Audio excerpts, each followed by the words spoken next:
Buen día, a nosotras nos tocó la biosíntesis de esteroides. Entonces, la vamos a exponer. Mis compañeras son Isabela Trejos Corredor y Gabriela Silva. Y yo, María Alejandra Rueda Pérez. Pero bueno, ¿cómo llegamos a esta conexión entre la ruta de la biosíntesis de esteroides y las demás? Bueno, esto no nació solo, este trabajo viene desde primer corte. En primer corte lo que tuvimos fue un abrebocas. Primero hicimos una monografía donde estábamos viendo cómo son las rutas, por ejemplo, los procesos catabólicos y anabólicos, y escogimos unos 3 artículos para hacerles ficha. Estos 3 artículos tenían que ver con la ruta de la biosíntesis de esteroides, pero no lo veíamos directamente, como sí pasó en el segundo corte, el cual tuvimos 2 herramientas para poder explorar mucho más a fondo la biosíntesis de esteroides. Tuvimos un mapa conceptual donde escogíamos un artículo que hablaba mucho más a fondo de este, y aparte teníamos el informe que hablaba directamente de los intermediarios, de todo lo que intervenía en la biosíntesis de esteroides, y finalmente llegamos aquí a crear una conexión con demás rutas metabólicas. ¿Cómo se relaciona la beta-oxidación con la biosíntesis de esteroides? La beta-oxidación produce gran parte de la acetil-CoA necesaria para la producción de colesterol y a su vez genera el ambiente redox necesario para que éste se pueda sintetizar. Esto dando NADPH, que se usan una gran cantidad para la síntesis del colesterol. ¿Pero por qué es importante?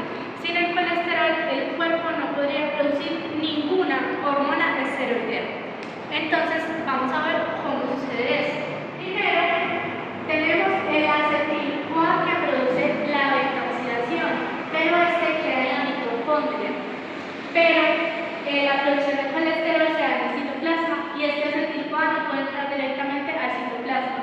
Entonces lo que hace es que la citrato liasa convierte el acetil-CoA y el acetato en citrato. Luego este se transporta hasta el citoplasma y cuando está en el citoplasma la ATP citrato liasa, hasta el paso de ATP, lo separa. Entonces separa el acetato y deja el acetil-CoA como acetil-CoA citosólico. Luego, mediante la enzima acetil-CoA acetiltransferasa, ese acetil-CoA se convierte en acetoacetil-CoA. Luego, mediante la enzima hidroximetilglutarid-CoA sintasa, este acetoacetil-CoA se convierte en 3-hidroxi-3-metilglutarid-CoA.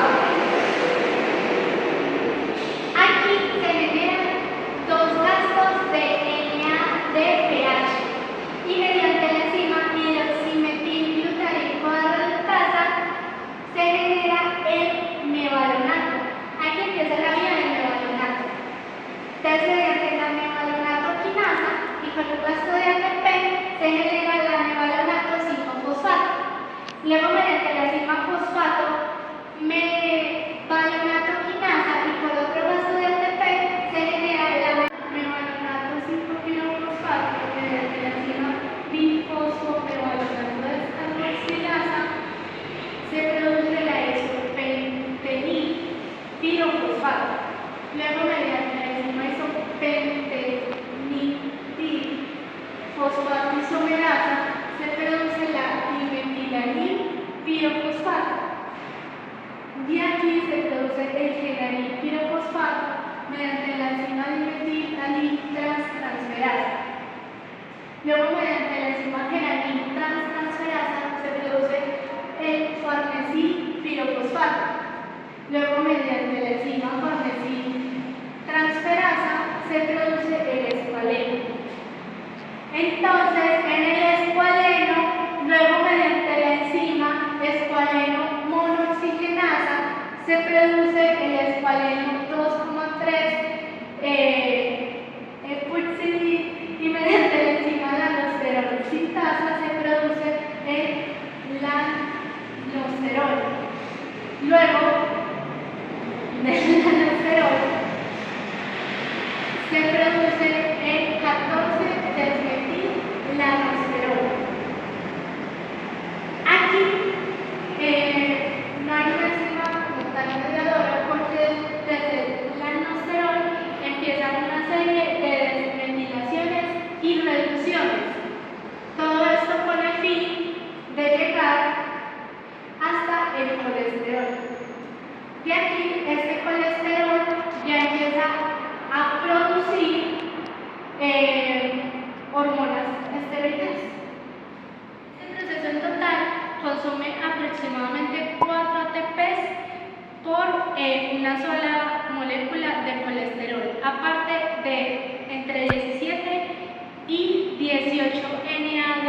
LDH.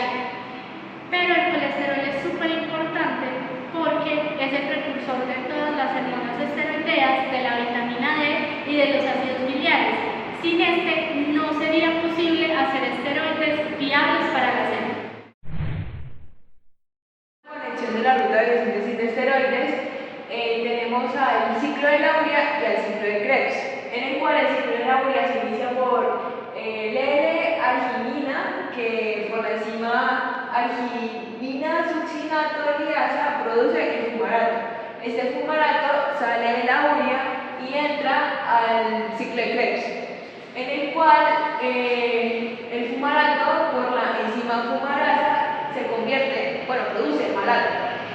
El malato, por la enzima malato deshidrogenasa, pasa a oxalacetato. El oxalacetato por la enzima A más la enzima citrato sintasa produce el citrato, en el cual el citrato entra al citosol del citoplasma y por la enzima ATP citrato liasa se divide en dos. Primero oxalacetato y luego el acetilcoenzima A, en el cual ya de aquí baja hasta la beta oxidación que mi compañera lo explicó anteriormente. Entonces, ya para concluir, como el ciclo de la urea no utiliza el fumarato, no hay una enzima que lo absorba, entonces simplemente lo tira, lo pasa al ciclo de Krebs y ocurre el proceso que dije anteriormente, donde pues llega a la acetilcoenzima A, baja y ya llega a la beta oxidación como tal, que pues mi compañera lo explicó, y la explicación en el proceso que ocurrió, que dije, hay un gasto de un solo ATP. Bueno, ¿qué pasa con la fosforilación oxidativa?